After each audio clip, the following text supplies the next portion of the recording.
One of the most famous men in history trained to be a pilot at Embry-Riddle in 1944, but that fact had been lost in the passage of time until the university's archivist, Kevin Montgomery, and a former dean of students, Bob Rocket, began chasing down rumors that President John F. Kennedy had taken flight lessons at Embry-Riddle seaplane base when Kennedy was in the Navy during World War II. Back in 2004 or 2005, Bob was contacting employees in the 1940s, and he was talking with a woman named Helen Hassey, who had been a flight instructor at our seaplane base. And she told Bob that she remembered the day that JFK showed up for flight lessons. And this was news to us. We'd never heard this before. The story of how JFK ended up in Miami began on a starless night in August 1943.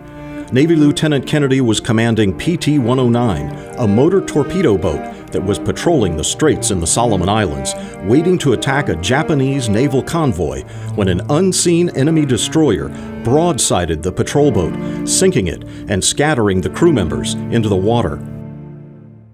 The story of the catastrophe, the harrowing rescue, and Kennedy's heroism quickly appeared in newspapers across America, and eventually, this story would help propel JFK into politics and ultimately into the presidency.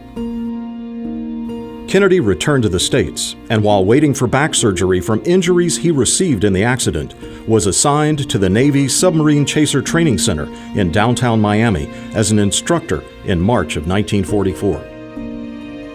At this time, Embry-Riddle was training thousands of American and British military aviators at a half dozen airfields in South Florida for the war effort. But founder John Paul Riddle still had his original Miami Flight School and Charter Service location, a small seaplane base on Biscayne Bay.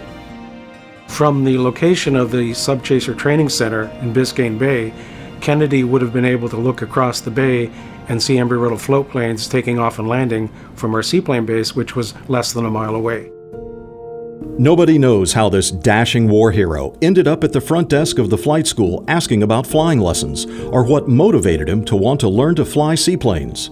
We know he was an avid sailor, and at the time, his older brother was flying land-based PB-4Y Liberators from England on anti-submarine missions.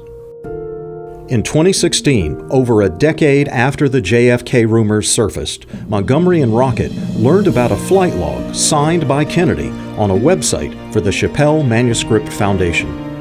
I cross-checked tail numbers in the logbook against aircraft that we have photos of in our archives and was able to find a match. Montgomery and Rocket were now convinced the story was true, but they still needed supporting evidence. A chance Facebook message in the spring of 2017 to the Embry-Riddle Eagle Alumni Center from Bambi Miller at the Piper Pilot Shop in Vero Beach, Florida, led to the final puzzle piece. So I saw a message via our Facebook page from Bambi at the Piper store in Vero Beach, and she told us about this woman who had come in and had all this memorabilia and these amazing stories from when she learned to fly at the Embry-Riddle seaplane base in Miami in the early 40s. This was 98-year-old Corinne Smith, who had fallen in love with the idea of flying at an early age. She came to Miami following college in 1941 and started flying lessons at the seaplane base, which at the time had about a half dozen Piper Cub J3s with floats. She got a job there as a secretary in order to pay for her flight training. Corinne earned pilot certificates in both land and seaplanes. She became an instructor on flight simulators called Link Trainers and was soon the chief instructor. Kevin and Alan visited with Smith, and she gave them a copy of her flight log from May of 1944. Corinne's log revealed that two of the tail numbers of aircraft that she flew actually matched two of the aircraft that Kennedy flew. And in one case, Corinne actually flew the same plane as Kennedy on the same day. With all the evidence in hand, Montgomery contacted Douglas Brinkley, a presidential historian and co-author of JFK, A Vision for America. Brinkley said, after seeing the evidence, I'm convinced the flight logbook is authentic and proves that JFK trained with Embry-Riddle. He had a love of aviation and coastal areas, so it all makes sense. In the course of 10 days in May of 1944, Lieutenant John F. Kennedy would go from his first flight lesson to a solo flight. The flight log ends there, Records indicate JFK left just days later to travel to a naval hospital in Massachusetts for back surgery. He would soon thereafter be retired from the service, run for Congress, and eventually become the 35th President of the United States. Thanks to a small handful of people at Embry-Riddle and a 1944 flight log from alumna and seaplane pilot Corinne Smith, a decades-long rumor has been confirmed.